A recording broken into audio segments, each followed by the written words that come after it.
I said I couldn't drive to the city. That weekend, I had physical therapy. My daughter said, "Then don't bother coming anymore."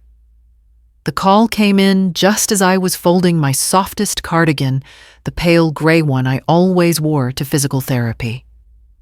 It was early Friday afternoon, the kind of golden California winter day where even the shadows feel warm, and the garden outside my window still smelled faintly of rosemary and old citrus.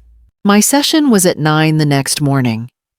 My knees, both of which had been replaced once out of necessity. The second time out of caution had been stiff since Christmas. Dr. Adler said it was inflammation from the colder weather, but I knew better. It was overuse.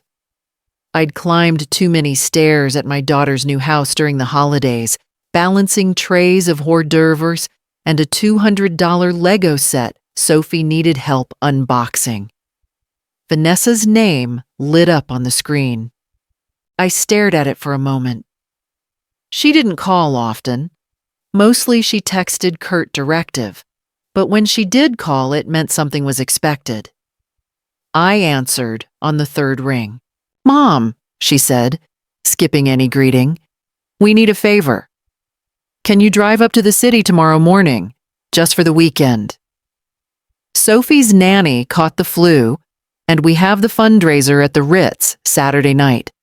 It's the big one the donors from Stanford and Zurich are flying in." I sat down on the edge of my bed. I could already hear the clink of champagne glasses behind her words.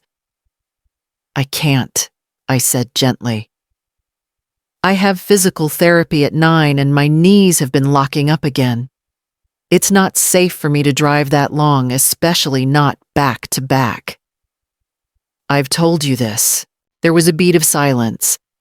Then her voice cool and clipped. "You're saying you can't help because you have physical therapy?" "Yes," I said. "It was scheduled weeks ago. I've already rescheduled twice because of your events. This one is important." She sighed a long, theatrical exhale that felt like it belonged in a different room. "Well," she said, "I guess you're just not available to support your family anymore." That landed like a slap. I didn't know what to say. I looked down at the cardigan in my hands, still half-folded, soft and neutral, like it had nothing to do with any of this. I'm not saying that I replied quietly, but she wasn't listening. "Sophie starts the new term at Westlake. On Monday," she continued. "Her teacher already emailed me about the importance of a calm transition. I can't leave her with just anyone. And frankly, you're the only person she's really attached to outside the staff." Westlake, the private academy in the heart of San Francisco, $48,000 a year, not including the enrichment labs or the global citizenship retreats in Geneva. I had helped pay for the first 2 years, even though I thought kindergarten should involve crayons, not corporate sponsors.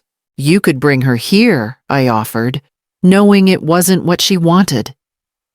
There was a pause. Then a click in her voice I knew too well.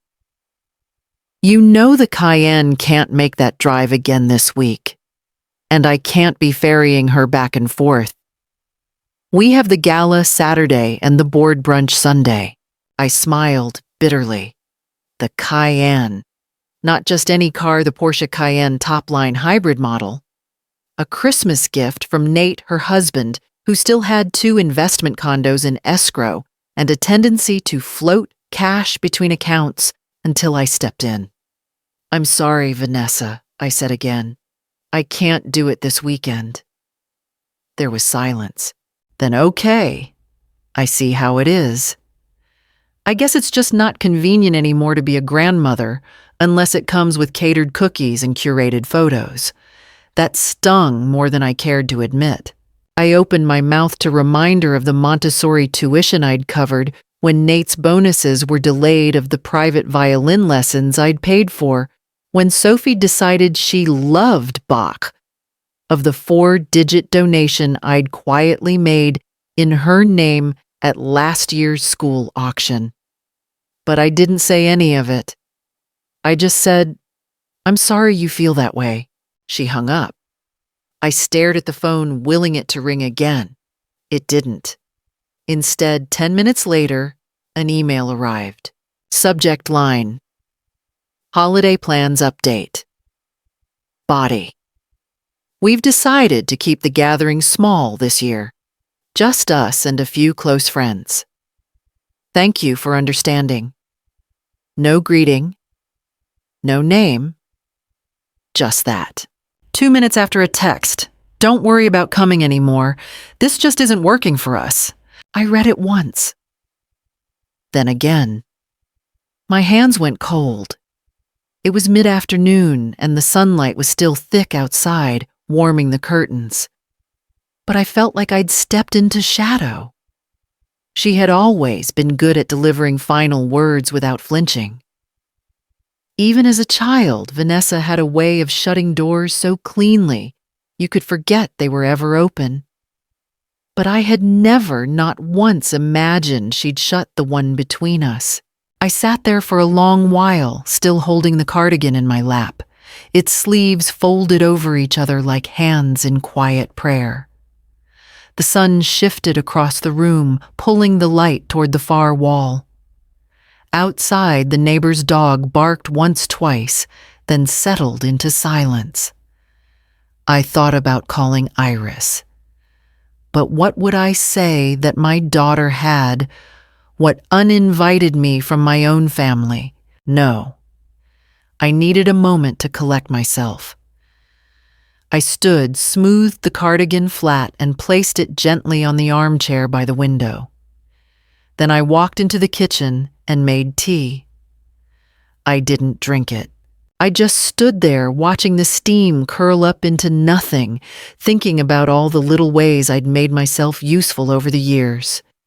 The emergency flights, the early pickups, the freezer I'd stocked with soup after each of Vanessa's surgeries, even the cosmetic one she never told Nate about. They had asked, and I had answered.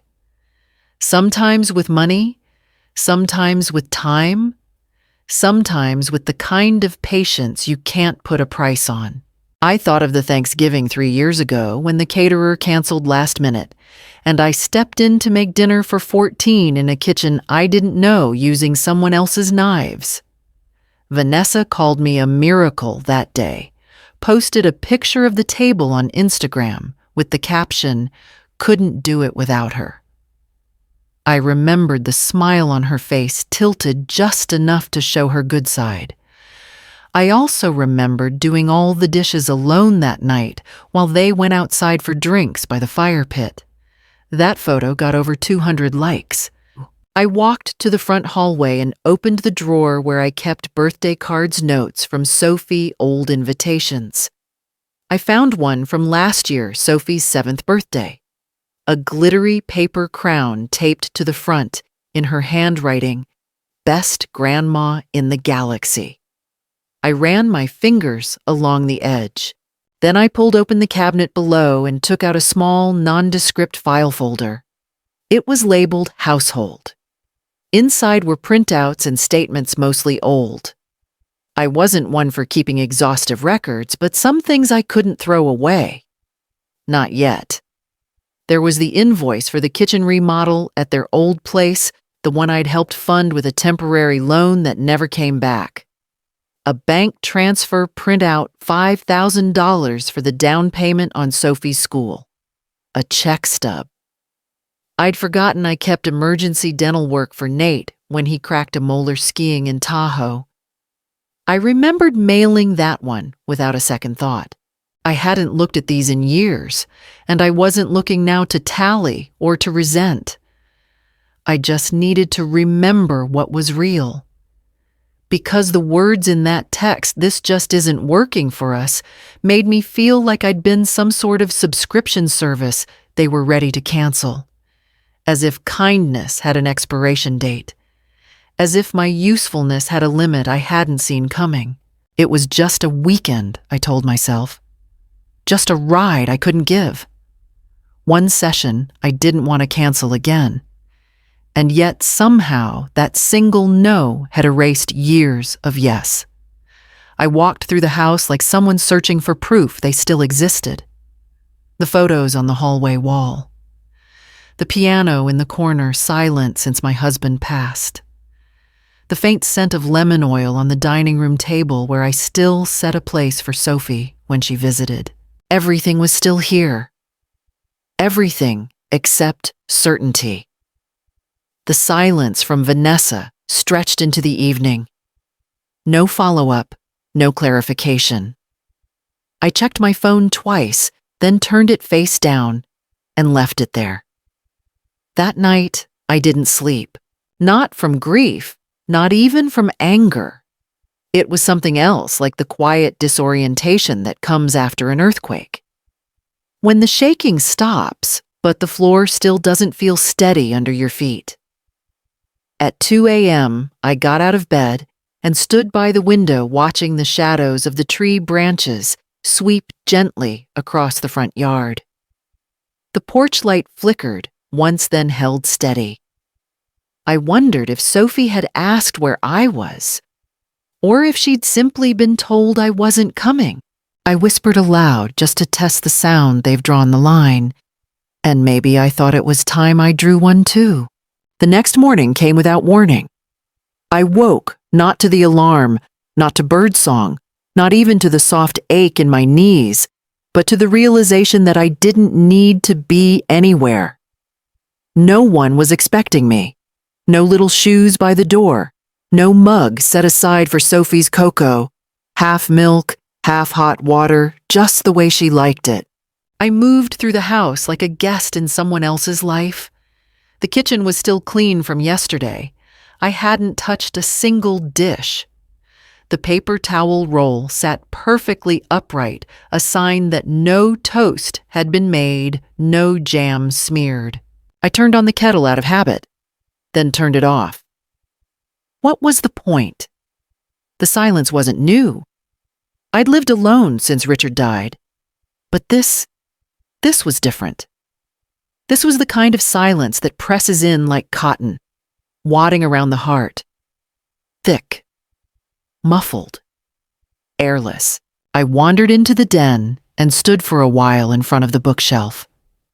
My eyes landed on the picture frame I kept tucked just behind a row of cookbooks.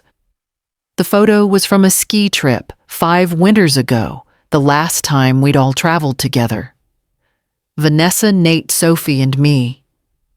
I was the one holding the thermos. Everyone else was posing in matching gear.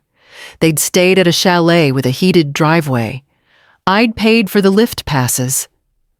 Nate had thanked me in his usual way, a passing shoulder squeeze, and a couldn't have done it without you, Eleanor. Apparently they could. I set the frame face down on the shelf. Around noon, I did something I hadn't done in years.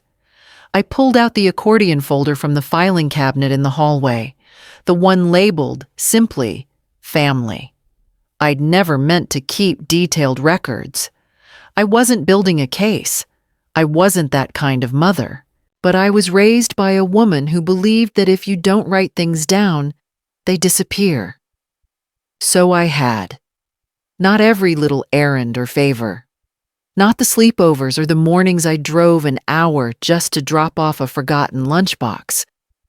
But the big things. The $25,000 I'd wired for Vanessa and Nate's down payment when the bank said no. The tuition deposits to Westlake initialed and dated. The check I'd written to cover emergency repairs on their Range Rover when they got stranded outside Big Sur. I'd never asked for repayment, never hinted, but somewhere along the way, the gifts had hardened into expectations, then obligations, then requirements. Now apparently even one missed weekend, one physical therapy appointment was enough to make me a liability. I looked down at the stack of transactions and wondered, was there ever a moment I wasn't trying to earn my place? I reached for the last envelope in the folder. Inside were cards. Sophie had made crayon drawings of us at the park, a stick figure me holding a sunflower, her curly hair flying behind her like a comet. One in particular caught my eye.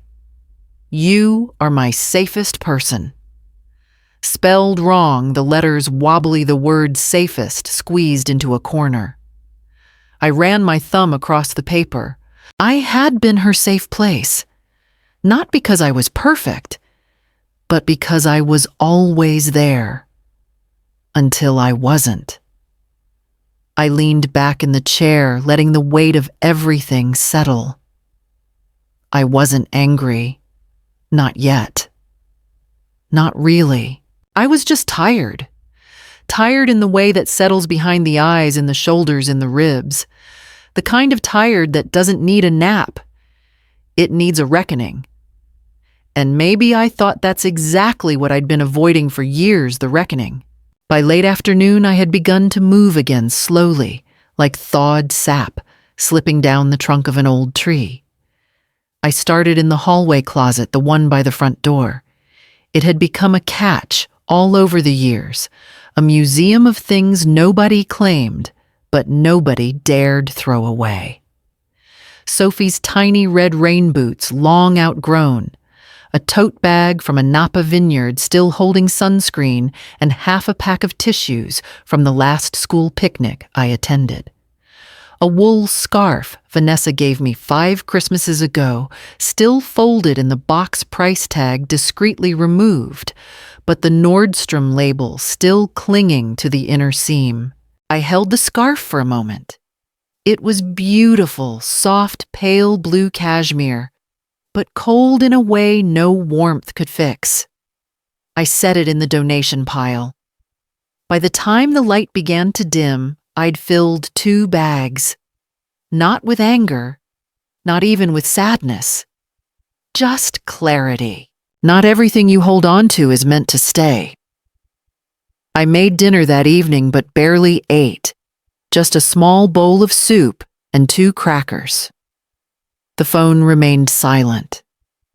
Not a word from Vanessa. Not a text. Not an apology. Not even a passive-aggressive question mark. It was like I had evaporated, and strangely unsettlingly, no one seemed to notice.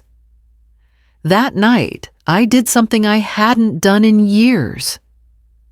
I pulled out my old address book, the one with the leather cover and the ribbon frayed from age. In it were names crossed out by death or distance numbers, scribbled and updated and scribbled again. Between the dentist and the dry cleaner was a name I hadn't looked at in far too long. Iris Green, little sister, auburn hair, laugh like a secret you wanted to be part of. I stared at the number. She lived up near Lake Tahoe now, in a small cedar cabin she'd bought after retiring from the hospital. We hadn't spoken regularly since before the pandemic, not because anything had happened, but because life tends to separate people who don't insist on staying close. I picked up the phone and dialed. She answered on the second ring. Eleanor. Just her voice surprised. Warm, immediate made something shift in my chest. Hi, Iris. A pause. You okay? I don't know. Do you want to come up? She asked without hesitation. The guest room's clean. I'll even change the sheets for someone besides the cat. I laughed, the first real laugh in days. Maybe weeks. I might, I said. I just might. Then do it, she replied. You don't need a reason to come somewhere you're wanted. When we hung up, I stood for a long while with the phone still in my hand. Outside, the wind had picked up. The birch tree near the porch shook gently, its limbs thin and stubborn against the sky. I sat down with a notepad and started making a list. Not of what to pack that would come later. I wrote instead, things I've put off for too long. Sorting the finances, calling Iris. asking myself what I actually want, saying no without guilt. Believing I don't have to earn my seat at the table, I stared at the words until the ink blurred slightly. Then I set the notepad aside and reached for my tea. It was cold again, but I drank it anyway. That night, I slept. Not deeply, not dreamlessly, but without the tossing and turning, without the waiting. Tuesday morning came with a sky the color of bone, soft, blank, expectant. I woke early, showered, and stood in front of the mirror longer than usual. I brushed my hair back into a low twist, put on my dark navy blouse with the pearl buttons, not for anyone else, just because it made me feel like someone who took herself seriously. Then I reached for the small gold earrings Richard gave me the year we paid off the house. They still caught the light like they had something to prove. My appointment with the lawyer was at 10. I hadn't spoken to Alan Sinclair in over a decade, not since he helped update our estate plan after Richard passed. But his name was still in my book, and when I'd called yesterday, his assistant Lila had remembered me.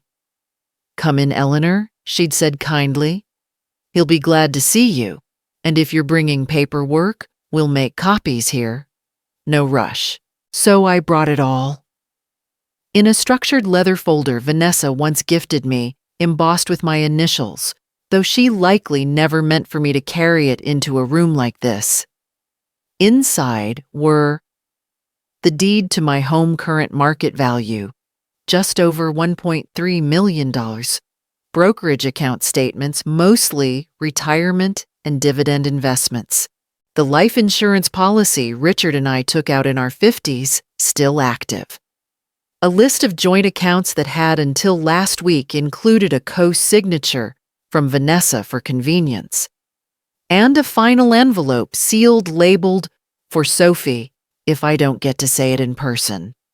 The law office smelled like polished wood and printer ink. Lila offered me tea, which I declined. I wasn't here to linger. Alan stepped out a minute later, thinner than I remembered, but still with that same calm, flannel-voiced steadiness. "Eleanor," he said, "you haven't aged a day." I gave him a look. He laughed. "Well, maybe a week." We sat across from each other at a wide oak table, papers between us like a quiet negotiation of lives lived and unlived. I'd like to update everything I told him. Power of attorney, beneficiaries, all of it. He didn't blink, just nodded and reached for a pen. "Can I ask what's prompting the change?" he said gently. I said no to something I needed to say no to, I replied, and the response made it very clear that my support was never a gift, just a given. He didn't ask more. I appreciated that. We started with the power of attorney. Vanessa had been listed since 2014. I revoked it, signed the new document with a steady hand. Next, we reviewed my will. The original version had left everything to Vanessa and Nate House investments, insurance savings, with a small education trust for Sophie to be managed by her parents. Now I cleared my throat. I want the primary beneficiary to be Sophie, I said, but through a trust. Not accessible to her parents, not until she's 25. Iris will manage it. She's agreed, and the house Alan asked. To the trust as well. I want Sophie to have a home that's truly hers, not something her parents can mortgage for a kitchen upgrade. He raised an eyebrow, just slightly, then smiled. Understood. And the brokerage accounts? All of them. Same trust. With instruction that she's not to be pressured about it. If she never uses the money, that's her choice. I just want her to know someone believed in her future without strings. We spent the next hour reviewing forms, assigning trustees, discussing contingencies. With each page I signed, I felt something loosen in my chest. Not revenge, not even defiance. relief. I was no longer waiting to be valued. I had decided what I was worth and to whom. Before I left, Alan slid the final folder across the table. "Would you like to leave anything to your daughter?" he asked carefully. "Symbolic or otherwise?" I looked at him for a moment. "She's had enough," I said simply. He nodded, folded his hands. "It's a brave thing you're doing, Eleanor."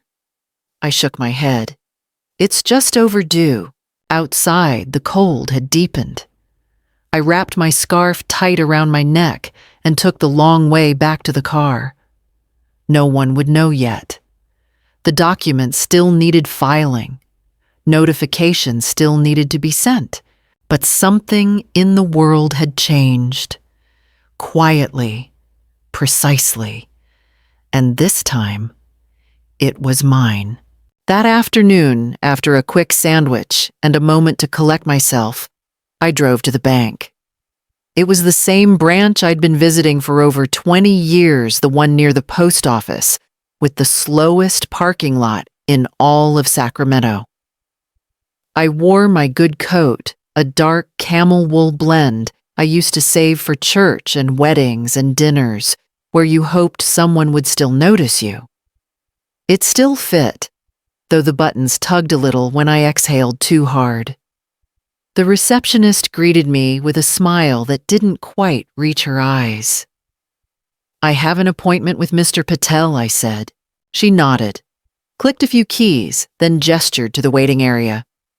He appeared a few minutes later, late 30s. Neat beard, the kind of navy blazer that suggested a private college education, and well-managed student debt. He smiled politely. "Mrs. Green, right this way." His office was glassed in too bright. I took a seat, placed my leather folder on the table, and folded my hands. "I need to cancel all recurring transfers to my daughter's household," I said calmly, "effective immediately." He blinked once. "All of them, yes. Monthly, quarterly emergency backups, everything." He hesitated. "May I ask if this is due to any specific event?" I smiled small. "It's due to a lifetime of them." "But no, you may not." He didn't press further. Instead, he pulled up my accounts. There they were, lined up neatly. The automatic $1 month education offset, a $400 grocery stipend, a $600 car payment I'd been covering temporarily for 19 months, quarterly property tax support deposited directly into their escrow account, plus the college fund I'd opened for Sophie when she was born, untouched by them, but co-managed by Vanessa. "Shall I remove the co-manager access as well?" he asked. "Yes," I said. He clicked, printed, slid the form across. I signed. I thought I'd feel relief. Instead, I felt stillness, the kind that comes after finishing something difficult and necessary, like sealing a letter you won't send but needed to write. "I'd like to reallocate the discretionary funds into a private trust," I added, "the same one my attorney is establishing." "Of course," he said. "Do you have the beneficiary information?" I passed over the printout from Alan. He reviewed it silently. "Sophie Green," he read aloud. "Trust activation at age 25. Independent trustee Iris Green." He glanced up. "That's a bold move. It's a kind one," I said. "For her." "For me," he nodded, quietly, impressed. Before I left, I asked for one more thing. "Could you print a list of all outgoing transactions to my daughter's household for the last 10 years? He didn't ask why. He just printed, page after page. I took the stack without reading it, slipped it into my folder, and stood. "Thank you for your help," I said. He offered a respectful nod. Mrs. Green, I hope this brings you peace. I smiled gently. It brings me home. Back at the house, I laid the pages across my dining room table. There, in crisp black ink, was the evidence of a lifetime I had helped build, quietly, reliably, invisibly. Tuition payments, utility supplements, the retainer for Vanessa's PR firm when they rebranded during the pandemic, 3 years of summer camp deposits, the Uber Eats account I'd topped up just in case Sophie wanted something fun. 123 transfers. Not counting birthday checks, Christmas flights, or the gas card slipped into Vanessa's bag when she forgot her wallet. I circled each line with a red pen. Not to accuse, just to remember. Not to shame them. To unhide myself. That evening, I made a cup of mint tea and sat with a blank sheet of paper. At the top, I wrote, "Dear Vanessa, I hope someday you'll understand that love and obedience are not the same thing. I said yes more times than I should have not, because I didn't have limits, but because I thought saying no would make me lose you. But I see now I lost you anyway, so now I choose myself."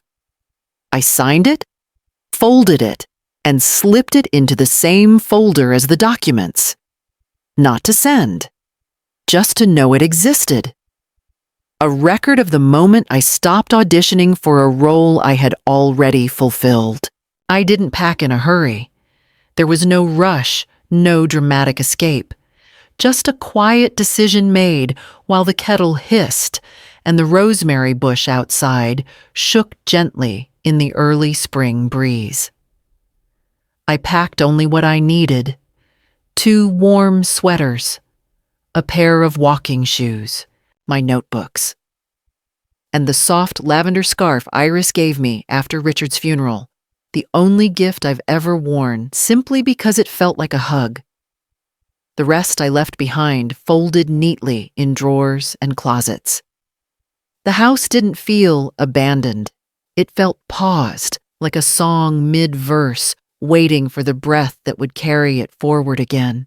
I left a note for the mail carrier arranged for the trash bins and set the thermostat 2 degrees lower. Not out of frugality, out of care. I planned to return. I just didn't know when. Iris was waiting at the station in her beat-up Subaru window, down radio, off hair, pulled back in a loose braid, like she hadn't changed since 1979. She hugged me tight, no commentary. The drive up to the lake was quiet, just the winding hum of the road and the occasional hawk gliding above the pine line. Every so often she'd glance over and say nothing, and I'd say nothing back. That was the comfort of sisters. You could sit in silence for miles and still feel spoken to. Her house was exactly as I remembered: small cedar, framed with wildflowers blooming uninvited along the porch railing. Inside, everything smelled like cinnamon and sun-warmed wood. The fireplace held a low burn, and the kitchen table was already set for tea. "I thought we'd start soft," she said.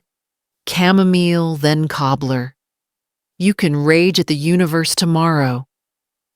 I smiled. "I don't think I'm raging." She raised an eyebrow. "No, but your stillness is louder than a door slam." I laughed, not out of humor, but recognition. That evening, I sat on her back deck with a blanket over my knees and a cup of tea warming my palms.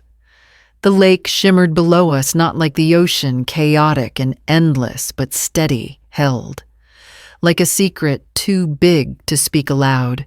Iris joined me after a while, curling into the chair beside mine. We said nothing for 10 full minutes. Then she asked, "Are you okay?" I didn't answer right away. "I'm not broken," I said. "But I think I've been chipped away at for a very long time." She nodded slowly. You stayed too still for too long.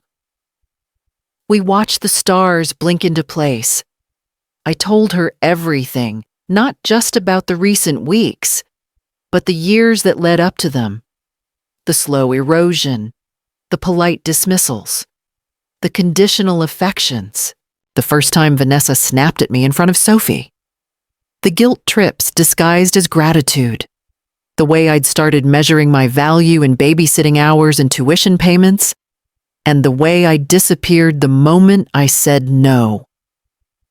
Iris didn't gasp. She didn't offer fixes. She just listened with her whole body the way women do when they've lived through their own undoings. When I finished, she refilled my tea, handed it back, and said, "You didn't lose your place in their lives. You just stopped paying rent on property that was supposed to be yours." I sat with that for a long while. Then I whispered, "I missed myself."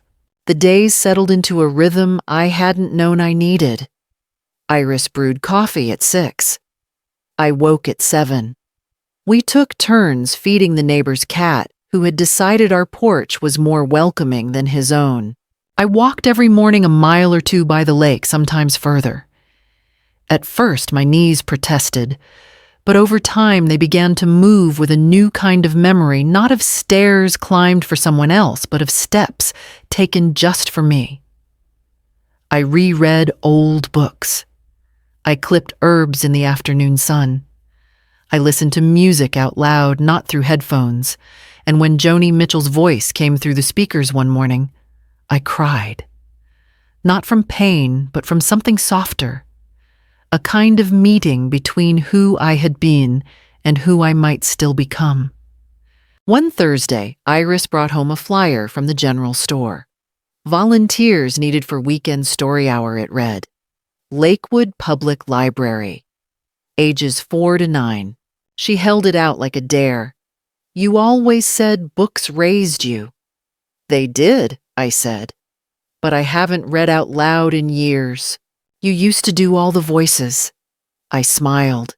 Sophie loved that. She probably still does. I signed up that afternoon.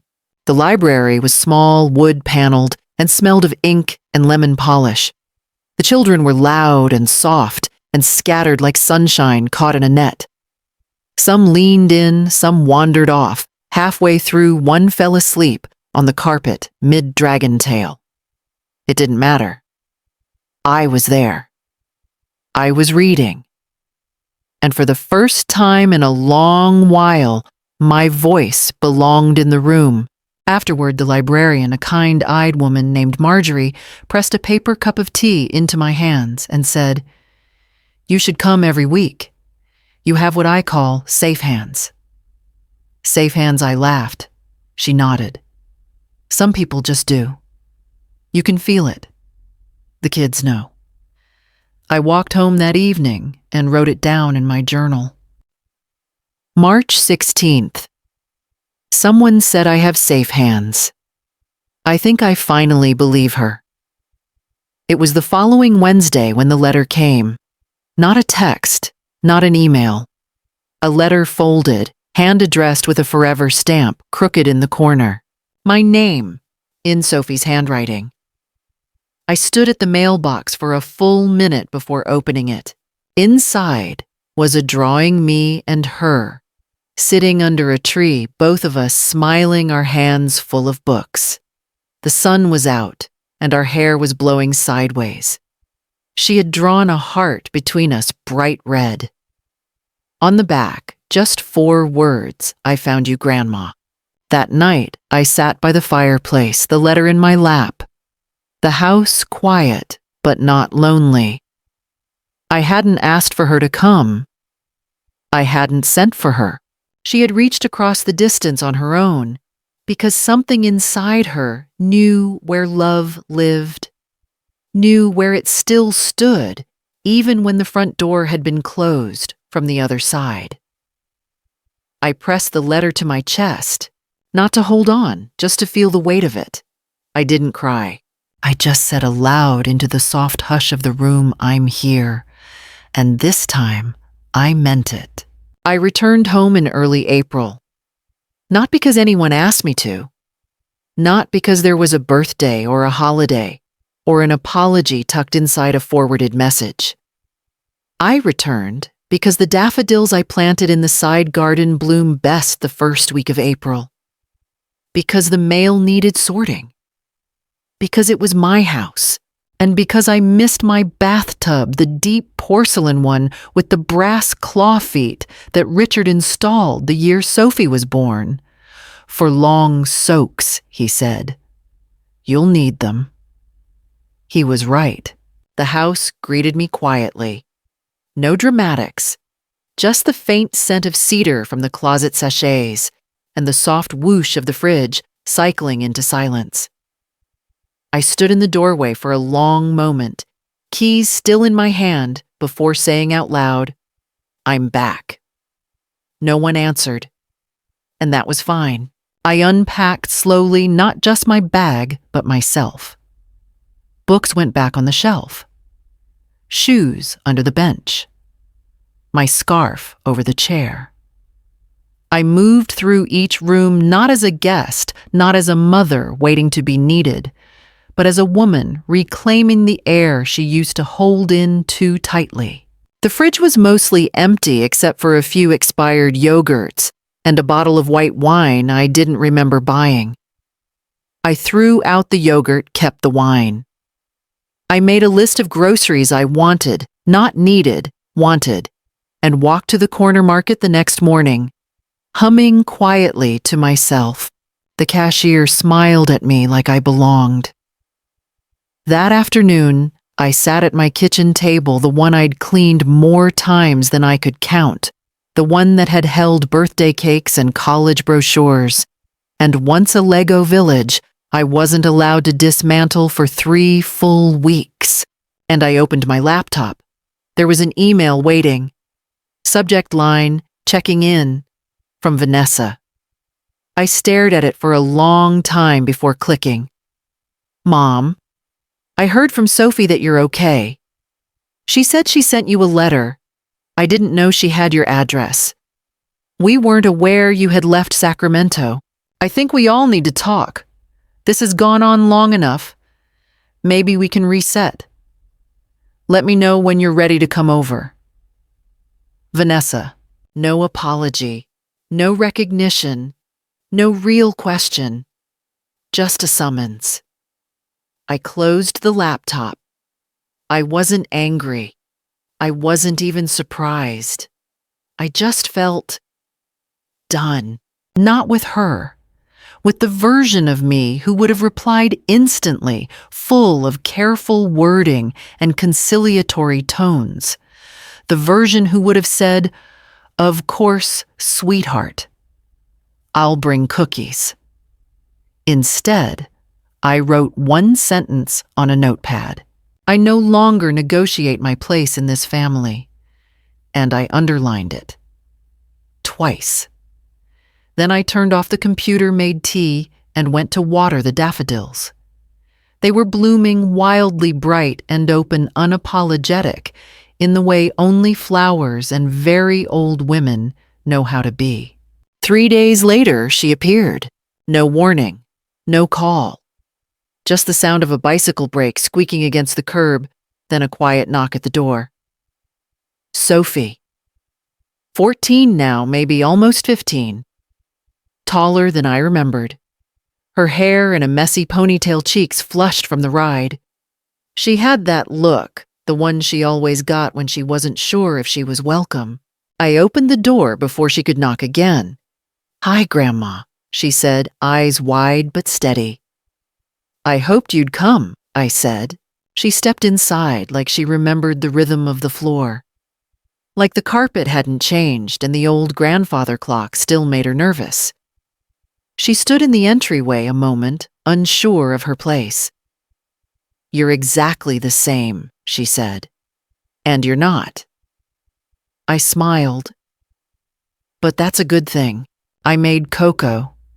She didn't ask for it, but she didn't say no either. Half milk, half hot water, 2 marshmallows." I remembered. We sat at the kitchen table, The afternoon light came in golden and slow, and for a long time we didn't say much. She looked around the room like it was a museum of her childhood of mine, of something neither of us had full words for yet. Then quietly she asked, "Why did you go?" I looked at her not to soften the answer, but to make sure she was ready to hear it. Because I finally realized I said that loving someone doesn't mean letting them use you up. She blinked, but didn't look away. Was it about Mom? I took a sip of tea. It was about patterns and permission, and realizing I'd spent most of my life afraid that if I said no, I'd disappear. Did you? I smiled. No. I reappeared. She thought about that, then nodded. I think I understand. We sat for another minute. Then quietly, she reached into her backpack and pulled out a notebook. "I'm supposed to write a family history project for English," she said. "We're supposed to pick someone and interview them." I raised an eyebrow. "I picked you," she added quickly. "But not because of the will or anything. I don't even know what's in it." I laughed, surprised. "I hope you don't. That'd mean someone talked." She grinned. I want to know who you were before you were my grandma." I felt something shift in the room. Gently, precisely, like a curtain lifting. I looked at her. My granddaughter, not a proxy for my daughter, not a reason to endure, just herself, honest, curious, present. "All right," I said. "But if I'm going to tell you, really tell you, you can't interrupt." She held up 3 fingers. Scout's honor. I leaned back. Let my eyes trace the edges of the ceiling, the cabinet where I kept Richard's old coffee mugs, the vase of daffodils blooming defiantly near the window. Once I began, I was a girl who loved quiet more than noise, books more than boys, and I almost disappeared into a life that never once asked what I wanted. Sophie listened, really listened. She didn't interrupt. She didn't correct. She didn't glance at her phone or fidget or wait for the story to end so she could tell hers. She let me be the center of the room, maybe for the first time in decades. When I finished, the light had shifted. Her cocoa was cold, but she sat still, notebook in her lap, pen uncapped. "Can I come back next week?" she asked. I reached across the table and squeezed her hand. You never left. If any part of this felt like your story too, I hope you know you're not the only one. Sometimes it takes us a lifetime to come home to ourselves, but it's never too late. I'd love to hear from you. Tell me in the comments, what part of your voice are you reclaiming? And if you'd like to sit with me again sometime, hear more stories like mine, or maybe even your own. Reflected back, you're always welcome here. You can follow this channel, just tap that little button. I'll be here telling the truth, gently. One story at a time.